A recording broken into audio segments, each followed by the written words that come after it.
Il est 13h, bonjour à tous, merci de votre attention. Tout de suite les titres à la une de l'actualité. Nous irons en ouverture de cette édition au Palais présidentiel pour suivre le résumé des audiences accordées par le vice-président de la République Timoko Melia-Kone aux ambassadeurs de la Turquie et du Royaume d'Espagne. Des échanges pour œuvrer davantage au renforcement de la coopération entre ces pays et la Côte d'Ivoire.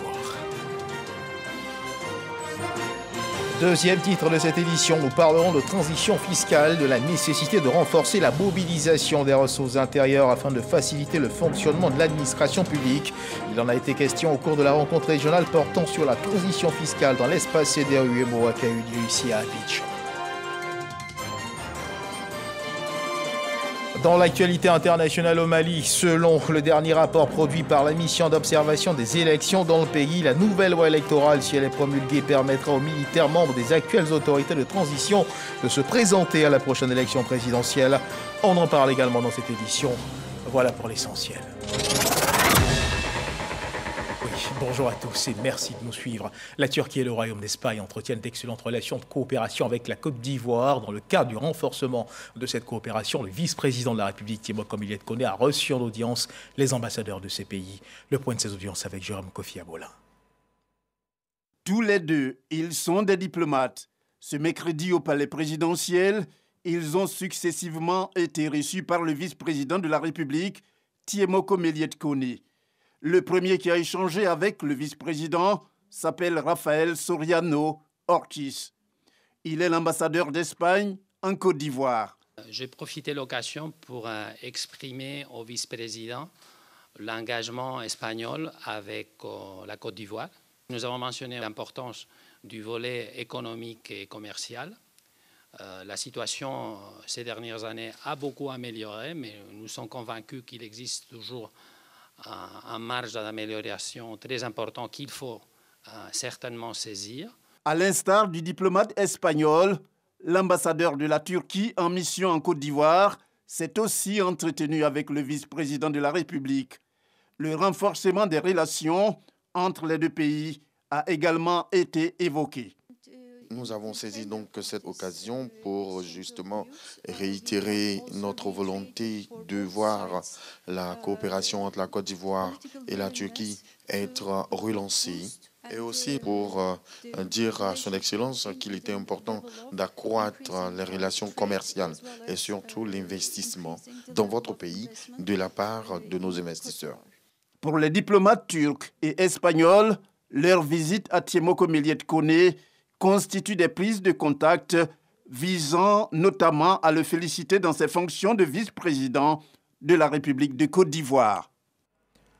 La transition fiscale, on en parle maintenant au cours de la rencontre régionale portant justement sur la transition fiscale dans l'espace CEDEAO-UEMOA qui a eu lieu à Abidjan. Des mesures fortes ont été ébauchées. Ces mesures affichent la nécessité de renforcer la mobilisation de ressources intérieures afin de faciliter le fonctionnement de l'administration publique. Il faut trouver des mécanismes qui permettront de dégager une épargne suffisante afin de financer l'investissement public.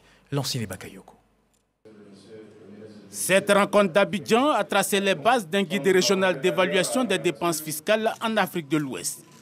Ce guide devrait dans les prochaines semaines ouvrir la voie à la rédaction d'une directive sur les dépenses fiscales et le renforcement des capacités des acteurs à la maîtrise des exonérations et des incitations fiscales. L'idée, c'est qu'on ait un même instrument de mesure qui nous permet d'apprécier, on va dire, le volume d'incitation fiscale que nous accordons, d'apprécier aussi leur caractère optimal et de voir comment est-ce qu'on corrige le tir. Comment est-ce qu'on travaille à faire en sorte que les incitations fiscales profitent aussi bien à la création de richesses dans le pays, mais également aussi au renflouement des caisses de l'État.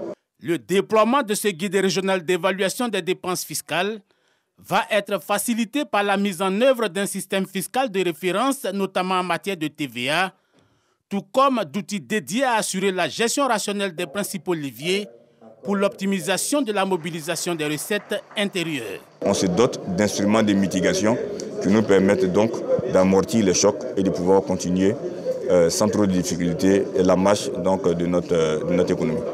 Toutes ces actions sont endossées par le programme d'appui à la transition fiscale en Afrique de l'Ouest, un programme conjoint mis en route par les commissions de la CEDEAO et de l'UEMOA, financé par l'Union européenne. Cet outil harmonisé est soutenu par des maquettes qui permettront, qui faciliteront la collecte des données, le traitement, l'analyse de la situation des exonérations dans les différents pays et surtout de définir des politiques fiscales et douanières plus efficaces au profit du développement économique des États membres de la CEDEAO et de la Mauritanie.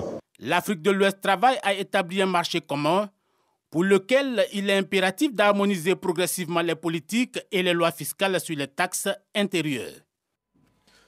Une délégation du système des Nations Unies, conduite par le directeur pays du BIT et la représentante à résidence de l'UNFPA, a eu une séance de travail avec le ministre de la Promotion de la Jeunesse, de l'Insertion professionnelle et du Service civique, Mamadou Touré. Une séance de travail afin de justement travailler à la bonne intégration des interventions de l'État et celles des agences du système des Nations Unies dans la mise en œuvre de l'axe 1 de la phase 2 du programme social du gouvernement consacré à la lutte contre la fragilité dans les zones frontalières du Nord. Abou Sanogo nous en parle. Cette rencontre a été l'occasion de faire la cartographie de toutes les interventions de l'État de Côte d'Ivoire et du système des Nations Unies en faveur des jeunes dans les régions du Nord et du Nord-Est. La grande richesse de la Côte d'Ivoire, c'est sa jeunesse et le système des Nations Unies est mobilisé auprès du gouvernement pour faire en sorte que cette jeunesse puisse s'émanciper et obtenir un travail décent et pouvoir justement participer au développement économique et social du pays. Mamadou Touré, ministre de la Promotion de la Jeunesse, de l'Insertion professionnelle et du Service civique, s'est félicité de ces interventions qui contribuent à gagner la lutte contre le terrorisme dans les zones nord de la Côte d'Ivoire. Il a également encouragé le renforcement de la synergie sur le terrain à l'effet de toucher tous les jeunes des zones impactées. Dans le cadre de la planification des projets en faveur des jeunes en Côte d'Ivoire, 8 groupes de résultats thématiques ont été identifiés. Le ministre de la Promotion de la Jeunesse, de l'Insertion professionnelle et du Service civique, Mamadou Touré, préside à cet effet le groupe de résultats numéro 5 consacré à la promotion de la jeunesse. Une mission conjointe est prévue pour les prochains jours à Korogo pour une évaluation des actions. Les élus municipaux membres de l'UVICOSI, l'Union des villes et communes de Côte d'Ivoire, se sont engagés à accompagner les actions et activités du ministère en charge de la santé par la création d'un cadre permanent de concertation. UVICOSI et le ministère en charge de la santé veulent ainsi s'accorder en vue de travailler à assurer les conditions d'un système de santé plus résilient pour le bien-être des populations. Patricia Omouitia. Cet accompagnement sera bâti autour de priorités consignées dans le Programme national de développement PND 2021-2025, notamment l'accroissement de l'accessibilité, la proximité et la qualité des soins, avec un accent particulier sur les zones d'accessibilité réduite. Aujourd'hui, comme nous sommes en face de Monsieur le ministre de la Santé, c'est l'opportunité de mettre sur la table toutes les difficultés que nous rencontrons dans la mise en œuvre de nos politiques de santé locales. Cette rencontre a été initiée aujourd'hui, ce n'est plus qu'une bonne occasion de s'exprimer et dire au ministre de la Santé que nous avons un besoin dans la commune de Guy-Brosso. Le président de l'UVICOSI s'est engagé à accompagner le ministre de la Santé afin de mieux répondre aux besoins des populations. Ça va des besoins personnels, la réhabilitation des centres de santé, la construction de logements pour les sages-femmes, pour les infirmiers, peut-être l'existence de groupes électrogènes, l'absence de salles de consultation. Le gouvernement a décidé que partout en Côte d'Ivoire, quand vous êtes en Côte d'Ivoire, vous puissiez avoir accès à des centres de santé à moins de 5 km de là où vous habitez. Aujourd'hui, nous sommes à 70% du territoire, enfin des personnes qui peuvent avoir accès. Ça ne veut pas dire que ces 70% vont forcément à l'hôpital, mais ils ont la possibilité d'aller à l'hôpital parce qu'ils ont soit un centre de santé, un hôpital ou une clinique à côté de leur maison à moins de 5 km. Le ministre de la Santé, Pierre Dimba, a invité les premiers magistrats des villes et communes de Côte d'Ivoire à veiller à l'application des mesures de gratuité ciblées, à l'uniformisation du prix du sang et à la mise aux normes de certains centres de santé. Au thème des échanges, le ministre de la Santé, Pierre Dimba, a rassuré les maires quant à la construction d'infrastructures aux normes équipées, bien réparties sur le territoire et disposant de personnel de santé suffisant et de qualité. Et puisqu'on parle de santé, à suivre à présent l'évolution de la Covid-19 en Côte d'Ivoire.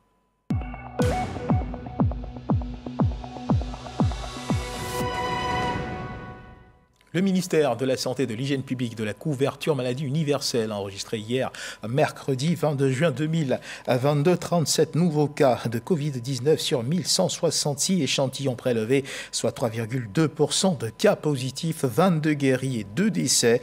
À la date du 22 juin 2022, la Côte d'Ivoire, notre pays, compte donc 82 842 cas confirmés, donc 81 905 personnes guéries, 804 décès et 133 cas actifs. Le nombre total d'échantillons est de 1 541 997 le 21 juin 2022. 7 491 doses de vaccins ont été administrées, soit un total de 14 768 315 doses du 1er mars 2021 au 22 juin 2022. Le ministre de la Santé et de l'Hygiène publique de la couverture maladie universelle invite toutes les personnes de plus de 12 ans à se faire vacciner dans les centres de vaccination.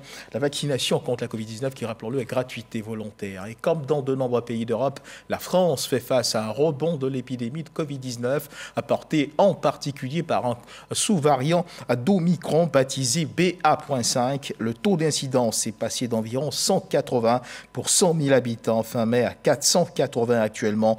On recense en moyenne sur ces derniers jours 40 000 cas quotidiens. Le gouvernement a appelé cette semaine les plus âgés à recevoir le second rappel vaccinal le plus vite possible sur fond de reprise épidémique modérée.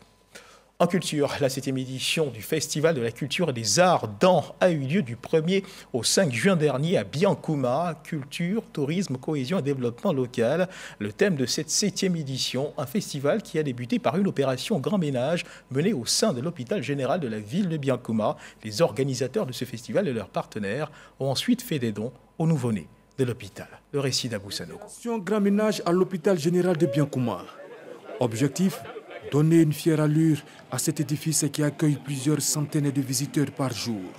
Une initiative du commissariat général du FECADA, le Festival de la culture et des arts d'An, qui vient renforcer les liens entre les populations et les personnels soignants. Quand on organise le FECADA, on fait l'effort de faire une activité sociale. C'est pour attirer l'attention sur l'hôpital de Biancouma, pour que les cadres viennent faire des dons à cet hôpital-là, pour que l'hôpital puisse sauver des vies. L'hôpital n'a pas de clôture, on n'a pas de service de chirurgie, on n'a pas de bloc opératoire, on n'a pas de service de radiologie. Le défi immédiat à relever, c'est l'ambulance et puis le groupe électrogène. Merci à FECADA, merci à l'ONG Ricolet, merci à l'ANAGED. Des seaux, des savons et des extraits datés de naissance ont été remis aux nouveau-nés par le FECADA et ses partenaires. J'ai reçu des cadeaux pour mon bébé et pour moi-même. C'est une chance et puis c'est une grâce aussi. Donc je dis merci d'avoir Dieu et merci à tous les organisateurs de la FECADA. Sans extrait date de naissance, l'enfant peut être exposé à la longue à un cas d'apatridie. Nous sommes très satisfaits de ce que notre présence crée une certaine joie, une grande joie au niveau des mamans qui ont reçu des cadeaux. La raison véritable de l'existence d'un cadre, c'est faire le bonheur de sa population. Voilà, donc cet acte-là, moi je suis partie prenante de toutes les activités de FECADA pour apporter ma pierre à l'édifice. Nos femmes qui ont reçu ces dons, quand elles ont entendu FECADA, directement, elles étaient heureuses parce qu'elles ont déjà vécu la première édition ici à Biancouma. Nous devons toujours faire tout ce que la population a besoin, comme distraction et comme rapprochement. Le Festival de la culture et des arts d'An, FECADA, édition 2022, entend poser d'autres actions sociales communautaires afin de coller à cet événement culturel et touristique un visage humain profitable à tous. Voilà un acte qui réjouit le cœur de ces mamans. Et puis sur un autre terrain, sachez que les agents des douanes ont bénéficié d'une formation délivrée par le BURIDA, le Bureau ivoirien des droits d'auteur.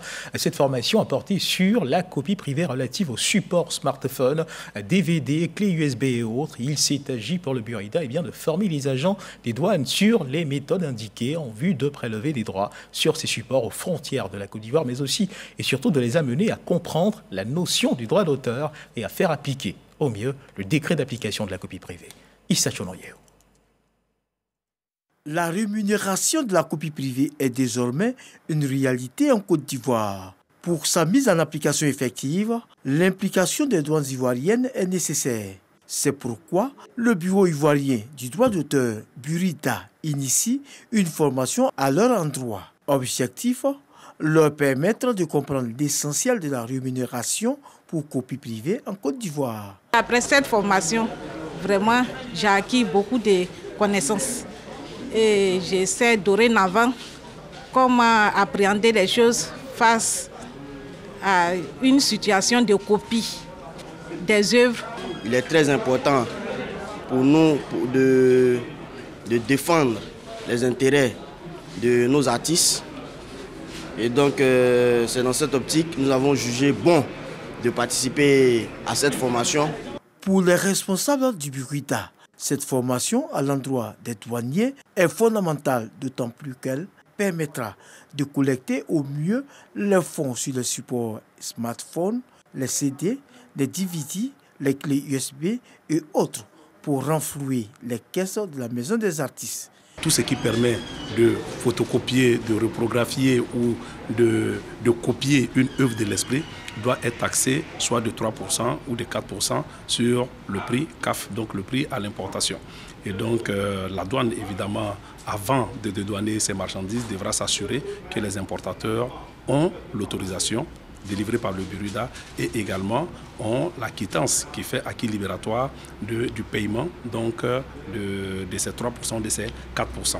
Cette formation a démarré par les douaniers de Noé, localité située à la frontière du Ghana, avant de s'étendre à ceux d'Abidjan. Le Burkina poursuivra cette formation aux autres douaniers des différentes frontières ivoiriennes. Un reportage de Issa Chonon-Yeo. Les meilleurs acteurs du secteur de l'éducation à Yamoussoukro ont été primés. Une initiative pour justement célébrer leur engagement et leur amour pour le travail bien fait. Les précisions de Didier Nguessan. Leur mérite dans l'éducation est reconnu par leur père. Ces chefs d'établissement, personnel administratif ou fondateurs d'établissement sont distingués à l'occasion des awards de l'éducation à Yamoussoukro. Leur apport est jugé inestimable dans la valorisation de l'éducation, notamment dans la tribune qui regroupe Yamoussoukro, Tiebissou, Dievi, Konkubo et Atiegouakro. Il a eu cette intelligence de créer cette école-là. Une école qui se démarque un peu, disons, de nos formations habituelles. La diligence du maire de Yamoussoukro a permis de construire des salles de classe et de les équiper en table-banc, de loger des enseignants et d'offrir des bourses d'études aux élèves. Un soutien reconnu à sa juste valeur. Monsieur le maire, non seulement il est enseignant, mais sur le terrain, il prouve qu'il est de la famille et que rien ne peut se faire à l'école sans lui. Les awards de l'éducation à Yamoussoukro sont à la première édition. Et dans le nord de la Côte d'Ivoire, les populations de Nambodileka et Ladorika, villages situés dans la sous-préfecture de Karakoro, ont célébré la lumière. Ces villages viennent d'être connectés au réseau national électrique. Le ministre de la Communication et de l'économie numérique, Amadou Koulibaly, parrain de la cérémonie, a effectué la mise sous tension de ces villages. C'était en présence des autorités de la région du Poro. Ami Sissoko. Ces panneaux solaires que tu vas aller payer, tu vas prendre lampe là pour venir charger. Quand ça se charge, tu vas allumer comme ça. Le jour qu'il n'y a pas bon soleil, donc vous reste le noir. La longue période passée dans l'obscurité est désormais derrière les populations de Nambodileka et Ladorika. Ces deux villages dans la sous-préfecture de Karakoro, à 15 km de Korogo, dans le Poro, viennent d'être connectés au réseau national électrique. La mise sous tension est ici effectuée par le ministre de la Communication et de l'économie numérique, Amadou Koulibaly, porte-parole du gouvernement. Un acte de développement qui réjouit les bénéficiaires.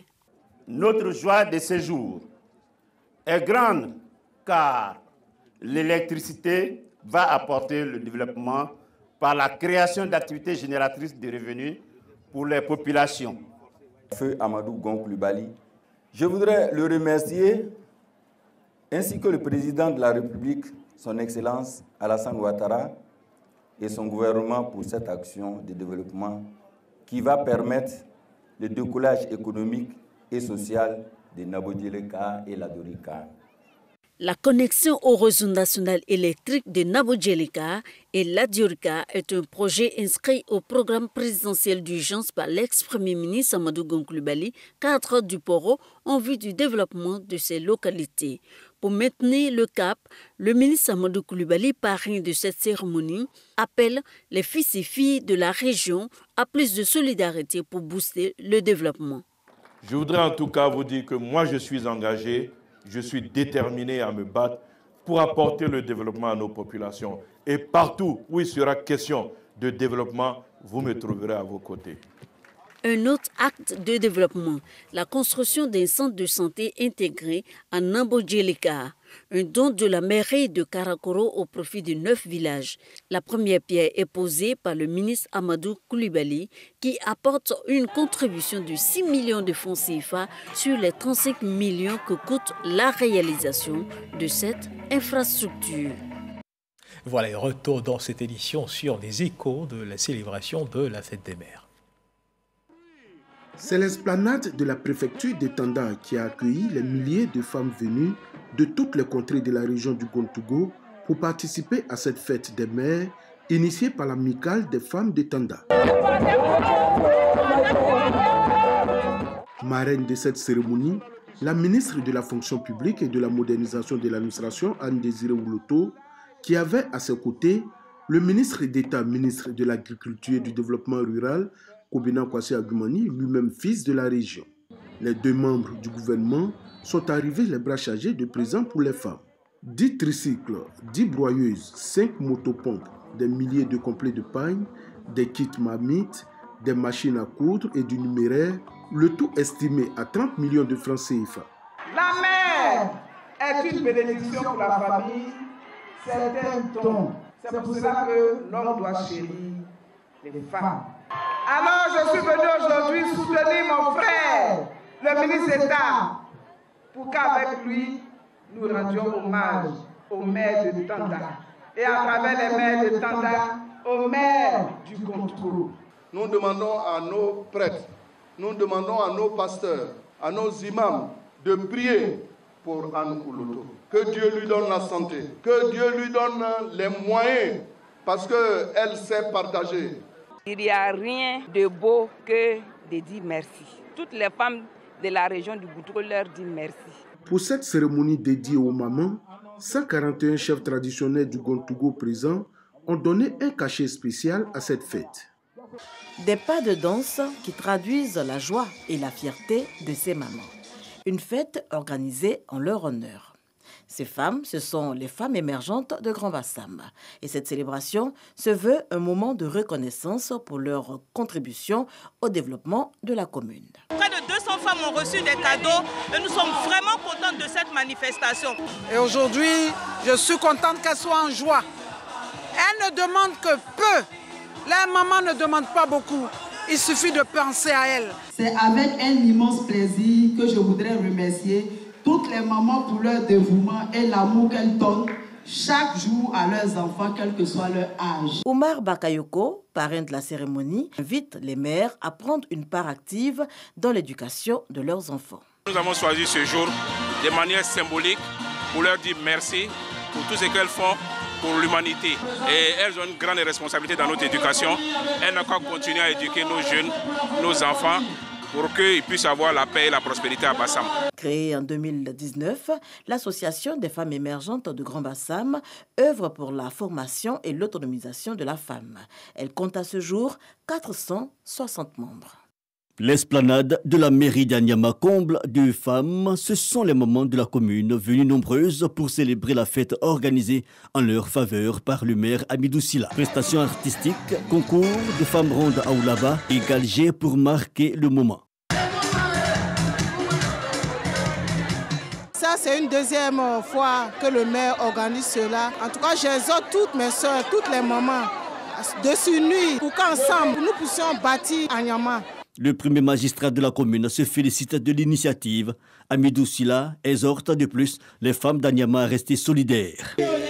Sans nos mamans, nous ne pouvons rien faire. Et c'est pour cette raison, nous, on n'hésite jamais de soutenir nos mamans. En soutenant nos mamans, en même temps, c'est la cohésion que nous avons demandé, la paix et l'harmonie dans nos familles. Pour cette célébration de la fête des mères, ce sont plus de 2000 femmes qui ont bénéficié du présent et le maire de la commune prévoit en faire plus l'année prochaine.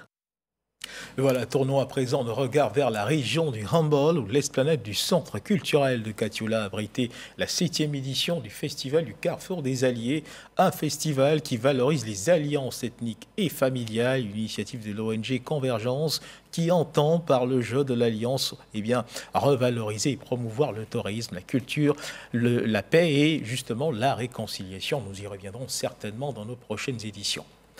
En religion, parlons à présent du Hajj 2022. Après 2 années de suspension pour raison de crise sanitaire, les candidats ivoiriens au pèlerinage musulman ont pu donc reprendre le chemin de la Terre Sainte d'Arabie Saoudite. Depuis vendredi dernier, les vols en partance pour les lieux saints se succèdent. Une de nos équipes de reportage a pris place à bord de l'un de ces vols. Elle nous fait vivre l'ambiance qui prévaut durant le trajet jusqu'à l'arrivée des fidèles dans la ville de Médina. Reportage signé Mahama Traoré et Abdoul Aziz Ganio.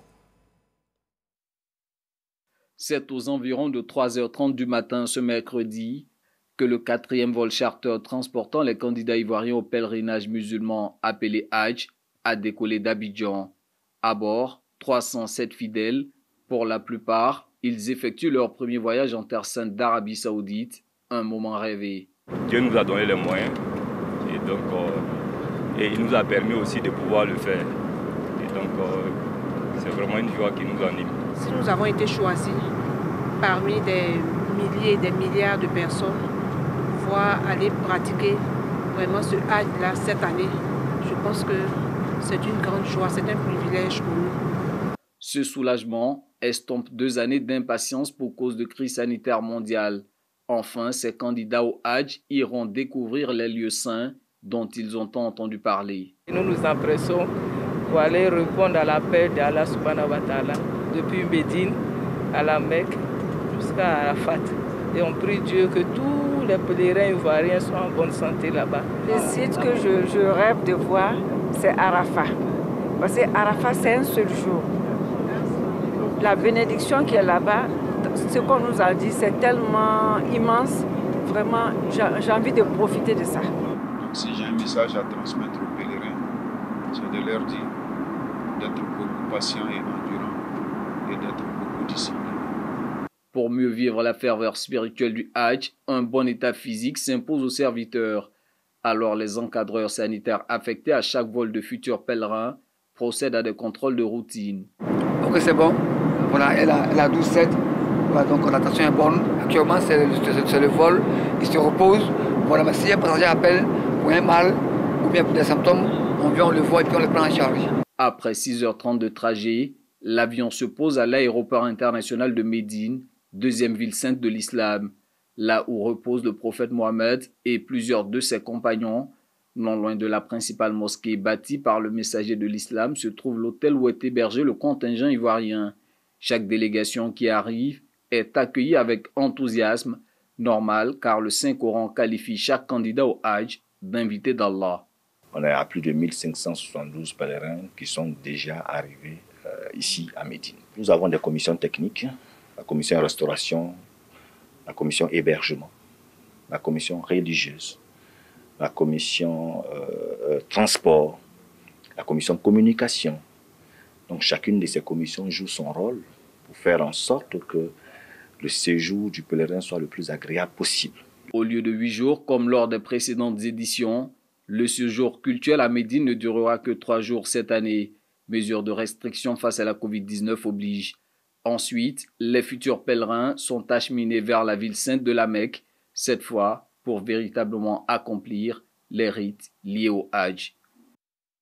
Et bon séjour en terre d'Arabie Saoudite à notre équipe. Dans l'actualité internationale au Mali, selon le dernier rapport produit par la mission d'observation des élections dans le pays, la mission composée d'experts de la société civile et d'une quarantaine d'organisations, la nouvelle loi électorale, si elle est promulguée, permettra aux militaires, membres des actuelles autorités de transition, de se présenter à la prochaine élection présidentielle.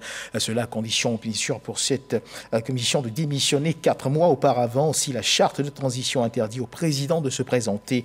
La version révisée de cette charte datant de février dernier prévoit aussi qu'en cas de vacance de la présidence de la transition pour quelque cause que ce soit, eh bien ce soit le président de la CNT qui le remplacerait. Voilà qui donc marque la fin de cette édition. Merci de nous avoir suivis. Agréable début d'après-midi. Dieu garde la Côte d'Ivoire.